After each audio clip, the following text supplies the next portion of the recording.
نحمده ونصلي على رسوله الكريم اما بعد فاعوذ بالله من الشيطان الرجيم بسم الله الرحمن الرحيم رب اشرح لي صدري ويسر لي امري واحلل عقدة من لساني يفقهوا قولي وللہ الاسماء الحسنى اور اللہ کے لیے ہیں اچھے اچھے نام فادعوہ بہا پس پکارو اس کو ان ناموں کے ساتھ۔ صحیحین کی ایک حدیث میں ان کی تعداد 99 یعنی 99 بتائی گئی ہے، لیکن اس کا یہ مطلب نہیں کہ صرف 99 ہے، اس سے زیادہ بھی ہو سکتے ہیں، لیکن کم از کم 99 یاد کرنے والوں کے لیے کیا ہے؟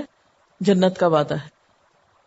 حدیث پاک میں آتا ہے من احصاها دخل الجنہ، جس نے ان کا احصاء کیا وہ جنت میں داخل ہوگا۔ احصاء سے کیا مراد ہے؟ یعنی ان ناموں کے احصاء کا مطلب ہوتا ہے گھیرنا، شمار کرنا، ہے سوادیے۔ اس سے کیا مراد ہے؟ پہلی بات یہ کہ ان پر ایمان لانا کہ یہ اللہ کے نام ہے، اللہ کی صفات ہیں۔ پھر یہ کہ اخلاص کے ساتھ پڑھنا، محبت کے ساتھ ان کو پڑھنا۔ کسی چیز کو گھیرنے کا کیا مطلب ہوتا ہے؟ کوئی چیز آپ نے احاطہ کی، گھیری۔ احاطہ کیسے ہوتا ہے کسی چیز کا؟ اس کو سمجھ کر پڑھنے سے۔ محض پڑھنے سے احساء نہیں ہوتا، یہاں محض گنتی پوری کرنا مراد نہیں ہے، بلکہ ان ناموں میں غور و فکر کر کے ان کا احساء کرنا بھی مراد ہے۔ پھر اسی طرح احساء سے مراد ان کو یاد کرنا بھی ہوتا ہے، یعنی حفظ بھی اسی کا حصہ ہے۔ پھر ان صفات کو اپنے اندر پیدا کرنے کی کوشش کرنا جو اللہ تعالیٰ کو پسند ہے۔ وَلِلَّهِ الْأَسْمَاءُ الْحُسْنَى اور اللہ کے ہیں اچھے اچھے نام، فَادْعُوهُ بِهَا پس پکارو اس کو ان ناموں کے ساتھ، تو کیا ہوگا؟ پھر دعا قبول ہوگی۔ جب آپ اللہ کے نام پڑھتے ہیں تو اس کے بعد اپنی اپنی پرسنل کوئی دعا اپنے لیے کر لیا کریں۔ اسی لیے آپ کو پتا ہے کہ اس کا آغاز یا من سے ہوتا ہے، یا من هو اللہ الذی، ورنہ یوں بھی پڑھا جا سکتا ہے هو اللہ الذی لا الہ الا ہو، لیکن چونکہ کہا گیا فادعوہ بہا، اس کو ان کے ساتھ پکارو، تو جب ہم شروع میں ہی کہہ دیتے ہیں یا من هو اللہ الذی، تو گویا ہم پکارنا شروع کر دیتے ہیں اس کو ان کے ذریعے۔ اور جب پڑھ چکے تو روز چھوٹی سی کوئی دعا اپنے لیے کر لیا کریں، اور زیادہ جس دعا کی ہم سب کو ضرورت ہے وہ استقامت ہے کہ اللہ جس سیدھے رستے پہ تو نے ہمیں لگایا ہے اس پہ جمع کر رکھ اور مرتے دم تک قائم رکھ۔ پھر اسی طرح ضروری نہیں کہ سارے نام لے کر ہی دعا مانگے تو دعا قبول ہوتی ہے۔ اگر کچھ نام بھی لے کر مانگی جائے، مثلاً آپ دعا مانگتے ہوئے کہتے ہیں یا اللہ، یا رب، یا رحمان، یا کریم، یا لطیف، یا خبیر، کوئی جو دل میں آئے آپ کے۔ جیسے حضرت عیسیٰ علیہ السلام کے بارے میں آتا ہے کہ جب وہ کوئی معجزہ دکھاتے تو پہلے اللہ تعالیٰ کے ناموں کے ساتھ اللہ تعالیٰ کو پکارتے، مثلا یا قدیم، یا خفی، یا دائم، یا فرد، یا وتر، یا احد، یا صمد۔ جب وہ کسی مردے کو زندہ کرنا چاہتے تو 2 رکعت پڑھتے، پھر اللہ کی حمد و ثنا بیان کرتے، پھر ان 7 ناموں سے پکارتے، اور جب ان کو کوئی سخت بات پیش آتی تو ان 7 ناموں سے دعا کرتے، یا حی یا قیوم، یا اللہ یا رحمان، یا ذا الجلال والاکرام، یا نور السماوات والارض وما فیہما، ورب العرش العظیم، یا رب۔ تو یہ تو محبت کی بات ہے نا، جس سے آپ کو محبت ہوتی ہے اس کے آپ کتنے کتنے نام رکھ لیتے ہیں کہ نہیں رکھتے۔ تو اللہ تعالیٰ سے بھی جب ہمیں محبت ہوگی تو پھر ہمیں رٹنے کی بھی ضرورت ہوگی، وہ دل سے کبھی کوئی نام نکل آئے گا، کبھی کوئی نکل آئے گا۔ تو یہ جو دن میں 5 نمازیں آپ پڑھتے ہیں اس کے بعد بھی رٹی رٹائی لگی بندی دعا نہیں مانگا کریں، کبھی کسی نام سے کبھی کسی نام سے اسے پکارا کریں تاکہ دعائیں قبول ہوں۔ اللہ کے ناموں کے ساتھ پکار کے، ان ناموں کو پڑھ کے جب دعا مانگی جاتی ہے تو دعا قبول ہوتی ہے۔ یہ طریقہ اس نے خود سکھایا ہے۔ یعنی ان ناموں کے واسطے سے دعا مانگو. ہم یہ کام تو کرتے نہیں جو اللہ تعالیٰ نے ہم کو خود سکھایا. اس کا ذکر تو قرآن پاک میں کہیں نہیں کہ لوگوں میرے علاوہ دوسروں کے نام کا واسطہ دے کر مانگو مجھ سے تو میں تم کو دوں گا. لیکن جو کہا گیا اس کی طرف توجہ ہی نہیں، رواج ہی نہیں، سوچ ہی نہیں. اس لیے کہ اور دنیا بھر کے فکشن پڑھتے ہیں، قرآن جو نہیں پڑھتے کیسے پتا چلے؟ دنیا بھر کی باتیں سنتے ہیں، یہ جو نہیں سنتے، اور ہر چیز جو دل میں بٹھائی ہوئی ہے یہ جو نہیں بیٹھا، تو پھر صحیح طریقہ کہاں سے پتا چلے؟ صحیح کام کرنا کیسے آئے؟ وَلِلَّهِ الْأَسْمَاءُ الْحُسْنَى، اور اللہ کے لیے ہیں اچھے اچھے نام. یہ جو حسنہ لفظ ہے یہ احسن کی تانیث ہے، یعنی احسن کی مؤنث ہے. فَادْعُوهُ بِهَا، پس اس کو پکارو ان ناموں کے ساتھ، ان ناموں کے ذریعے، ان ناموں کے وسیلے سے، جیسے آپ عام زبان میں کہتے ہیں. وَذَرُوا الَّذِينَ، اور چھوڑ دو ان لوگوں کو، کن کو؟ یلحدون، جو غلط نسبت کرتے ہیں، حق سے پھر جاتے ہیں، حد سے گزر جاتے ہیں. الحاد میں یہ سارے معنی آتے ہیں. فی اسمائہ، اس کے نام رکھنے میں. ایسے لوگوں کو چھوڑ دو، ان کی بات مت سنو، ان کی بات پہ کان مت دھرو جو اللہ کے ناموں میں الحاد کرتے ہیں، حق سے پھر جاتے ہیں. الحاد کس کو کہتے ہیں؟ الحاد کا لفظ لحد سے ہے، لام ہے دال. لحد کیا ہوتی ہے؟ قبر کے اندر ہوتی، جس کو آپ بغلی قبر کہتے ہیں. کبھی قبر دیکھی ہے؟ عورتیں تو جا نہیں سکتی وہاں، مگر ہم نے اپنے ویڈیو کیمراز کے ذریعے دنیا بھر کی موویز دیکھی ہیں. ایسی کوئی مووی نہیں بناتے کہ جس سے اپنا انجام بھی ذرا دیکھ لیں جانا کہاں ہے. قبر دو طرح کی ہوتی ہے، ایک تو ہے سیدھا گڑھا کھود کے نیچے مردے کو رکھ کے اوپر پتھر رکھ دیتے ہیں اور اوپر مٹی ڈال دیتے ہیں. دوسری ہوتی ہے بغلی قبر، گہرائی میں کھودنے کے بعد پھر سائڈ سے زمین کو کھودا جاتا ہے اور اتنا اس کو اندر سے کریدتے ہیں جس میں مردہ آ جائے.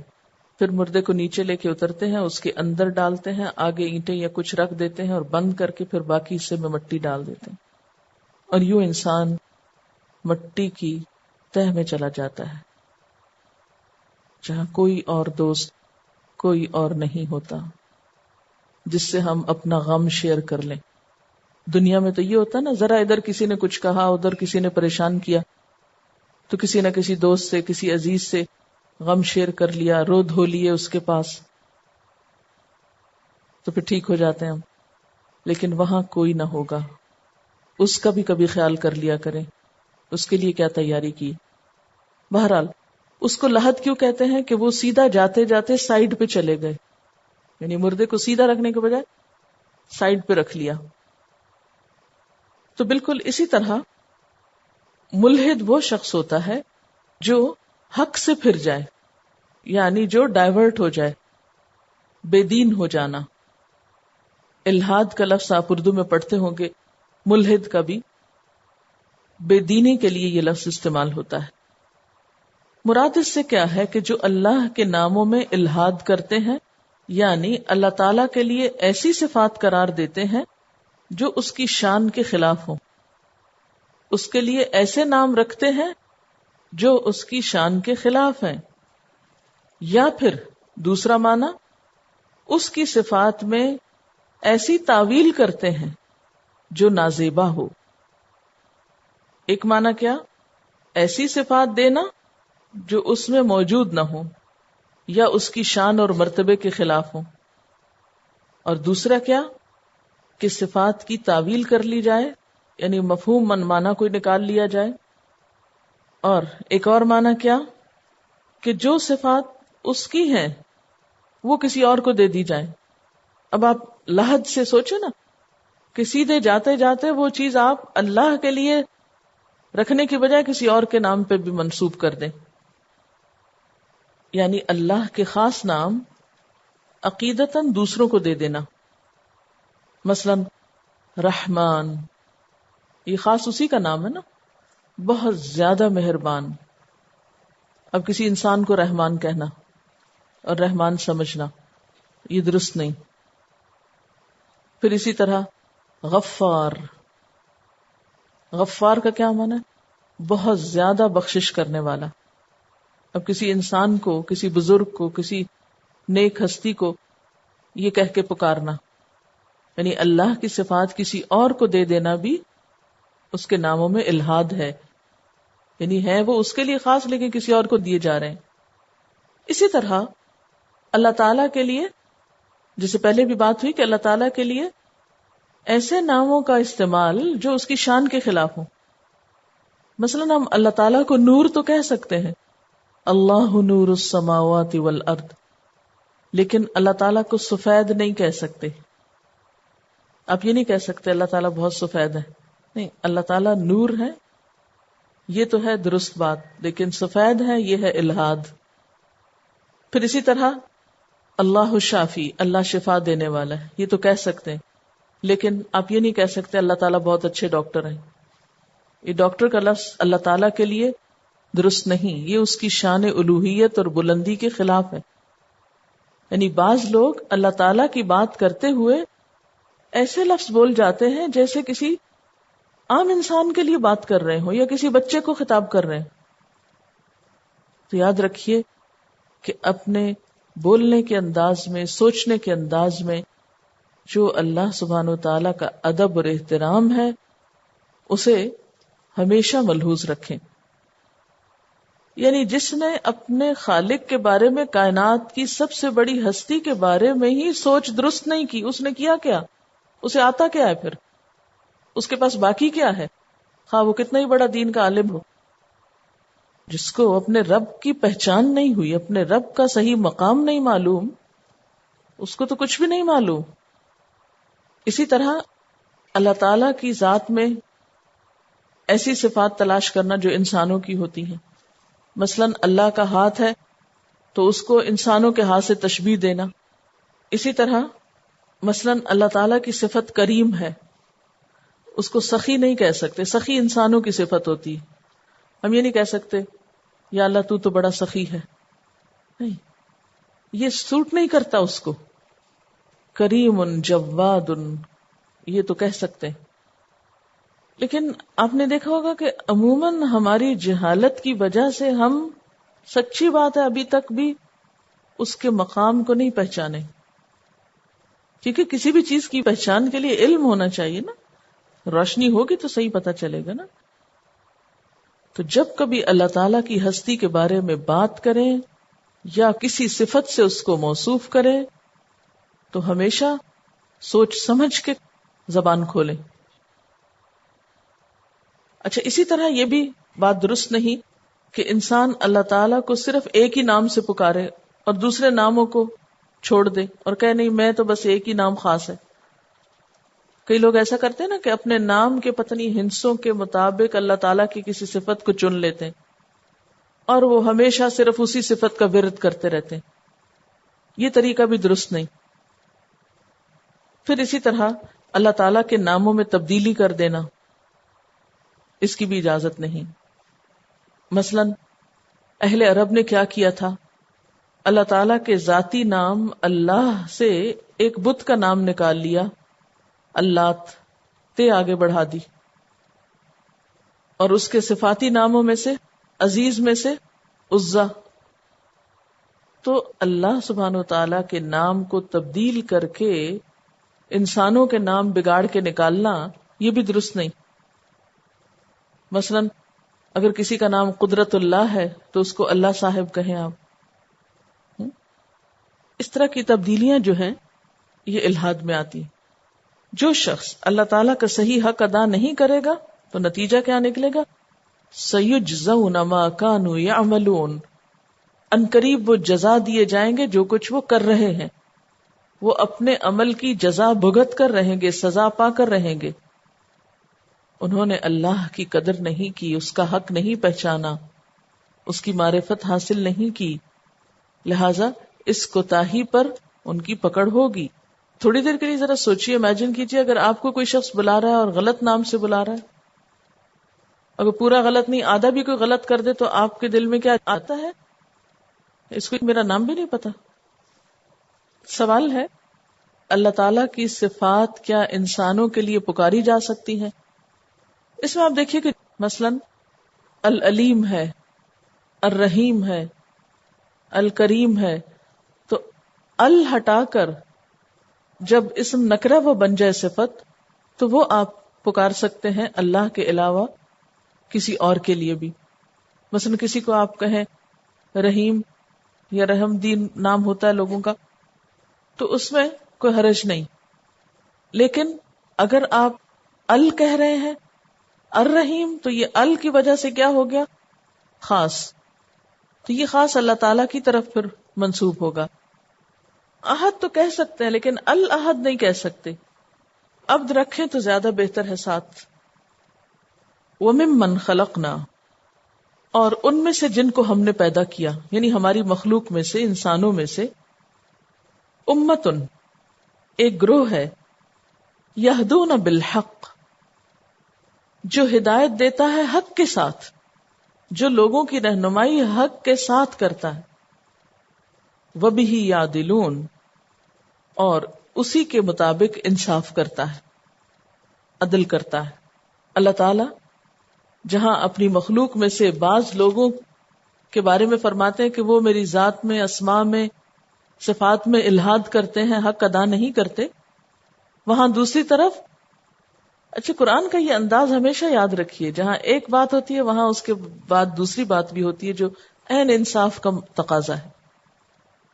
یعنی کچھ لوگ تو الحاد کر رہے ہیں اور کچھ لوگ ایسے ہیں کہ جو حق کے ساتھ رہنمائی کرتے ہیں لوگوں کی اور خود بھی عدل پر قائم ہے اور اسی کے ساتھ عدل کرتے ہیں.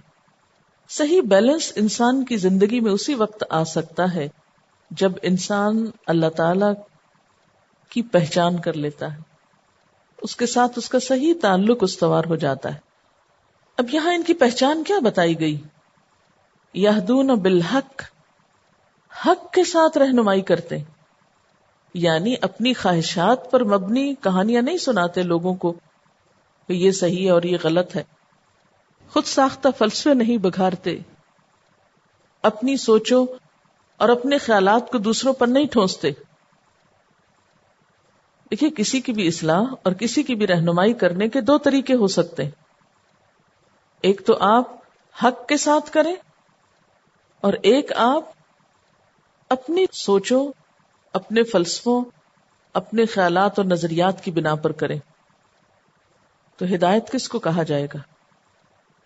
اللہ تعالیٰ نے قرآن پاک نبی امی پر اتارا، اس کی کیا حکمت تھی؟ افلاطون اور بقرات کو خاتم النبیین کیوں نہیں بنایا گیا؟ کہ ان کے ذہن صاف نہیں تھے، وہ اور چیزوں کے اثر میں تھے، مسحور تھے، وہ چیزیں ان کو پکڑے ہوئے تھی، وہ قرآن کا حق ادا ہی نہیں کر سکتے تھے. آج بھی اگر ہم واقعی قرآن کے نور سے استفادہ کرنا چاہتے ہیں تو ہمارے لیے لازم ہے کہ اپنے خیالات، اپنی خواہشات اور دنیا بھر کے فلسفیوں اور اسکالرز اور ادھر ادھر کی باتوں کو ایک طرف رکھ کے خالی ذہن ہو کے اس کو پڑھیں. مثلا اگر اس گلاس کے اندر لال رنگ پڑا ہوا ہو اور اس میں آپ پانی ڈالیں تو پانی کا رنگ کیا ہو جائے گا؟ لال ہو جائے گا. اور اگر یہ بغیر کسی رنگ کے صاف ہو تو جو پانی اس میں پڑے گا بالکل صحیح نظر آئے گا اس میں سے. ہدایت حاصل کرنے کا مطلب یہ ہوتا ہے کہ اپنی سوچ کو قرآن کے مطابق ڈھال لیا جائے، نہ کہ قرآن کو اپنی سوچ کے مطابق کرنے کی کوشش کی جائے. بہت سے لوگ کیا کرتے ہیں؟ خود نہیں بدلتے، قرآن کو بدل دیتے، خود پچھلے ہی علم کے شکنجے میں جکڑے ہوئے ہوتے ہیں. یہی وجہ کہ ہدایت نہیں پا سکتے. ہم نے دیکھا ہوگا کہ قرآن کو زیادہ تر ان لوگوں نے سمجھا ہے جن کے اندر نمبر 1 عاجزی ہوئی، نمبر 2 تعصب سے پاک ہوئے، تکبر اور ہٹ دھرمی سے خالی ہوئے، اور اس کے سامنے ایک بچے کی طرح بیٹھ گئے اور قبولیت والا ذہن اور احساس رہا. اور اس کے برعکس وہ بہت سے لوگ جو دنیاوی طور پر ویل اکوپڈ تھے بہت سے علوم سے، جب انہوں نے اپنے ان چیزوں کو بڑا جانا تو اس کا نور بصیرت ان کے اندر نہ سمایا. تو رہنمائی کرنے کے دو طریقوں میں، ایک تو یہ کہ حق کے ساتھ رہنمائی کی جائے. حق کیا ہے؟ یہ اللہ کی کتاب حق ہے، اس کے نبی صلی اللہ علیہ وسلم کی سنت اور سیرت حق ہے، سچائی ہے، سچے انسان کی سچی باتیں. اور دوسری طرف اس کے علاوہ باقی سب کچھ. اسی لیے آپ صلی اللہ علیہ وسلم نے بھی پیشن گوئی کی تھی. ربیع بن انس سے مروی ہے، آپ صلی اللہ علیہ وسلم نے فرمایا، ایک قوم برابر حق پر قائم رہے گی یہاں تک کہ عیسیٰ ابن مریم علیہ السلام آسمان سے اتر آئیں گے، یعنی اس وقت بھی یہ گروہ حق پر ہوگا. آپ صلی اللہ علیہ وسلم نے فرمایا، میری امت 73 فرقوں میں بٹ جائے گی، تاہم ان میں ایک فرقہ ایسا ہوگا جو ہمیشہ حق پہ قائم رہے گا تاکہ قیامت قائم ہو. ابو سعید خدری سے روایت ہے کہ نبی صلی اللہ علیہ وسلم نے فرمایا، تم بھی پہلے لوگوں کی راہوں پر جا پڑو گے، اگر وہ بالشت بھر بڑھے تو تم ہاتھ بھر بڑھو گے، حتیٰ کہ اگر وہ کسی گوہ کے سوراخ میں گھسے تھے، گوہ ایک جانور کو کہتے ہیں، اس کے سوراخ میں اگر وہ گھسے تو تم بھی ضرور گھسو گے. ہم نے عرض کیا، یا رسول اللہ صلی اللہ علیہ وسلم، پہلے لوگوں سے مراد کیا یہود و نصارہ ہے؟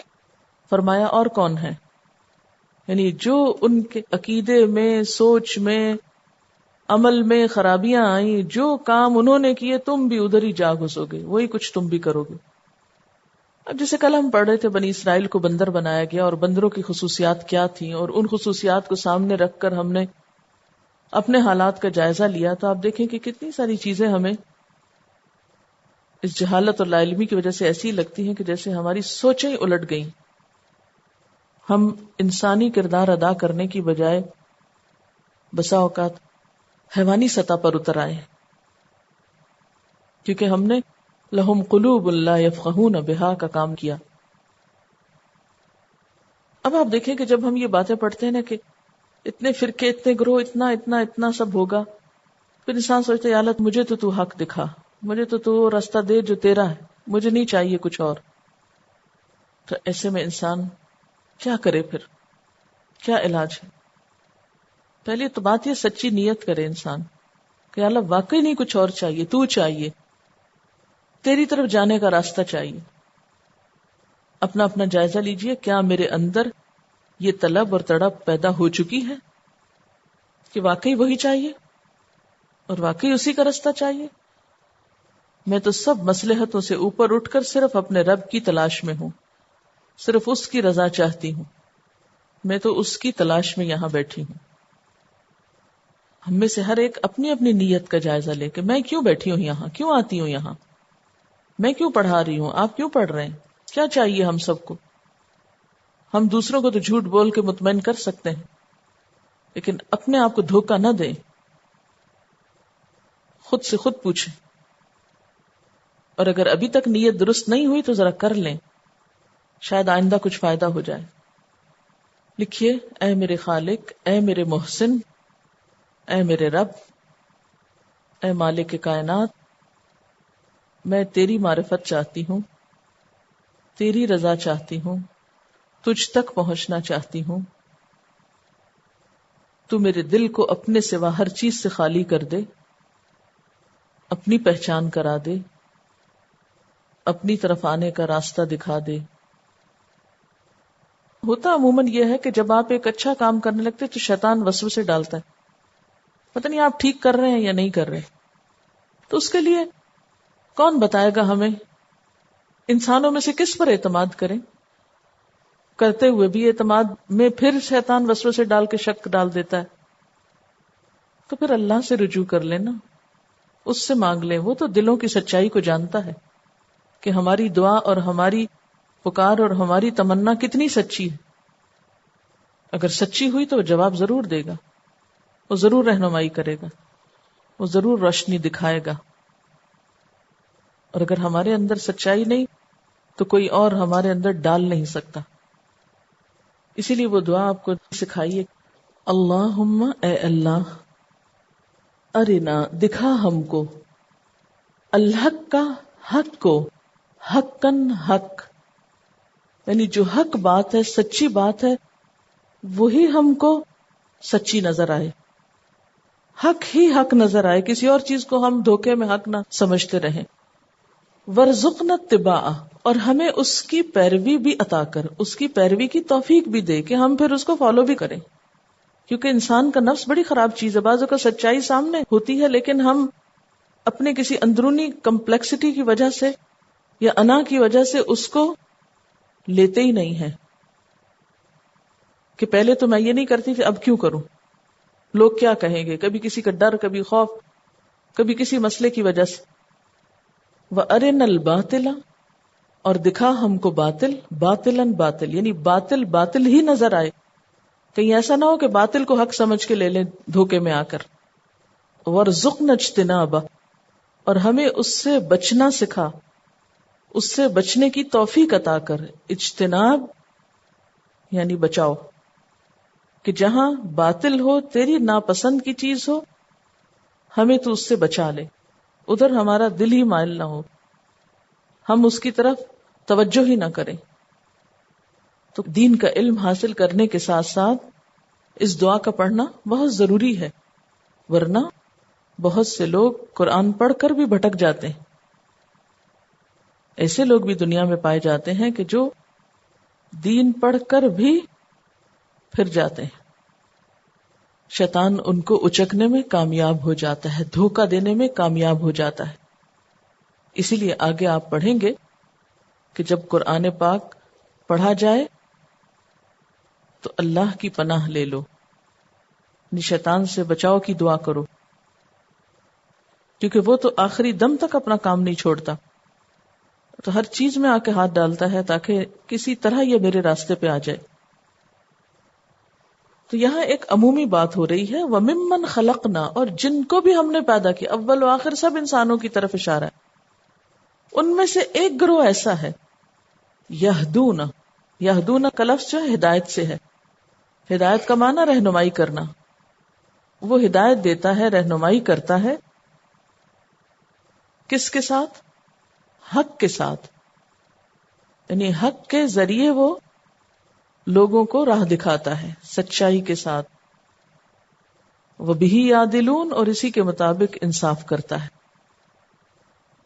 وَالَّذِينَ كَذَّبُوا، اور وہ لوگ جنہوں نے جھٹلایا، کس کو؟ بِآیاتنا، ہماری آیات کو، سَنَسْتَدْرِجُهُم مِّنْ حَيْثُ لَا يَعْلَمُونَ، ان قریب ہم درجہ بدرجہ، آہستہ آہستہ، بتدریج، غیر محسوس طریقے سے انہیں تباہی کی طرف ایسے لے جائیں گے کہ ان کو پتہ ہی نہ چلے گا۔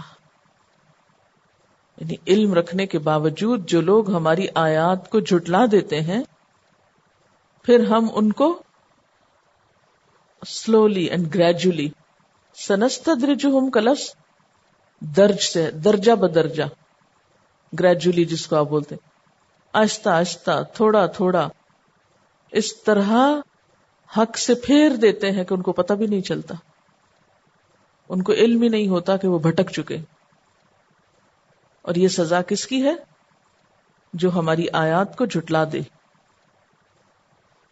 اسی لیے آپ نے دیکھا ہوگا کہ بہت سے حق سے پھرے ہوئے لوگ، آپ ان کو احساس بھی دلائیں تو وہ مانتے ہی نہیں، وہ ایسے خول میں بند ہو جاتے ہیں کہ جس کے بعد ان پر کوئی بات اثر ہی نہیں کرتی۔